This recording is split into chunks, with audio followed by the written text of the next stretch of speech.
প্ৰথমতে মই সকলোকে যোৰহাটবাসী ৰাইজক মই আগন্তুক নৱবৰ্ষৰ শুভেচ্ছা জনাইছোঁ। এইখিনি সময়ত আমি দেখা পাওঁ যে বিভিন্ন পিকনিক পাৰ্টিয়ে হওক বা নৱবৰ্ষ উদযাপনেই হওক, আমি এটা ফেষ্টিভ মুডত আছোঁ সকলোৱে। আগত বিহু আহি আছে আমাৰ, গতিকে এইখিনি সময়তে বিশেষকৈ দেখা যায় যে পথ দুৰ্ঘটনাৰ সংখ্যাটো বাঢ়ি যায়। গতিকে এই কমাবৰ কাৰণে যিটো পথ দুৰ্ঘটনা হ্ৰাস কৰিবৰ কাৰণে আমি বিভিন্ন প্ৰকাৰ আমি উপায় লৈছোঁ। আমাৰ ডিষ্ট্ৰিক্ট প্ৰশাসনৰ পৰা আমাৰ মাননীয় আয়ুক্ত মহোদয়ে আমাক বিভিন্ন প্লেন বনাই দিছে, যাৰ লগত আমি জইণ্ট চেকিং কৰি আছোঁ, পুলিচৰ লগত কৰিছোঁ, এক্সাইজ ডিপাৰ্টমেণ্টৰ লগত কৰি আছোঁ। গতিকে বিভিন্ন ঠাইত আমি ৰাতি ড্ৰাংক এণ্ড ড্ৰাইভ বা যিকোনো ধৰণৰ অফেন্স আমি চেকিং কৰি আছোঁ, যাতে আমি এই দুৰ্ঘটনাৰ সংখ্যাটো আমি হ্ৰাস কৰিব পাৰোঁ।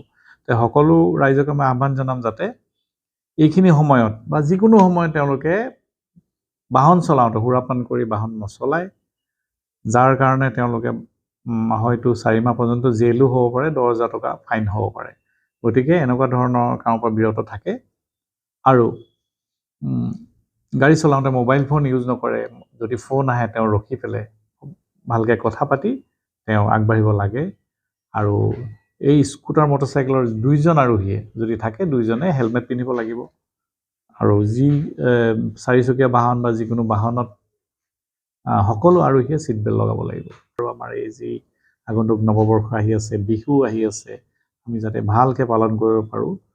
কোনো ব্যক্তিকে মই সমাজৰ বিভিন্ন পজিশ্যনত থকা বা ঘৰতে বা ষ্টুডেণ্ট সকলোকে মই আহ্বান জনাইছোঁ যাতে এই যি হেলমেট লগাব লাগে, 2চকীয়া বাহনৰ আৰোহীসকলে বা ছিট বেল্ট লগাব লাগে, তেওঁলোকে যাতে মনত পেলাই ফেষ্টিভেল ছিজন যিটো আৰম্ভ হৈছে, তাত যাতে আমি হাঁহি ফূৰ্তি কৰাৰ সময়ত যাতে কোনো বিষাদ হ'ব নালাগে। এই বাহন চলোৱাৰ ক্ষেত্ৰত সকলোকে মই আহ্বান জনাম, পৰিয়ালৰ সকলো সদস্যই যাতে তেখেতলোকৰ ক'ত যাব লগা হ'লে হেলমেট পিন্ধাটো মনত পেলাই দিয়ে আৰু একদম হেলমেট পিন্ধাটো বাধ্যতামূলক কৰিব লাগে। তেওঁলোকে গাড়ীত উঠাৰ আগে আগে তেওঁলোকে ছিট বেল্ট বাধ্যতামূলকভাৱে ছিট বেল্ট লগোৱাৰ ব্যৱস্থা কৰিবলৈ যাতে মনত পেলাই দিয়ে, মই সকলোকে আহ্বান জনাইছোঁ। আৰু এই যি আগন্তুক আমাৰ নৱবৰ্ষ আহি আছে, আগন্তুক আমাৰ বিহু আহি আছে, সকলোৰে বাবে যাতে সুখময় হয়, মই তাকে প্ৰাৰ্থনা জনাওঁ ভগৱানৰ ওচৰত।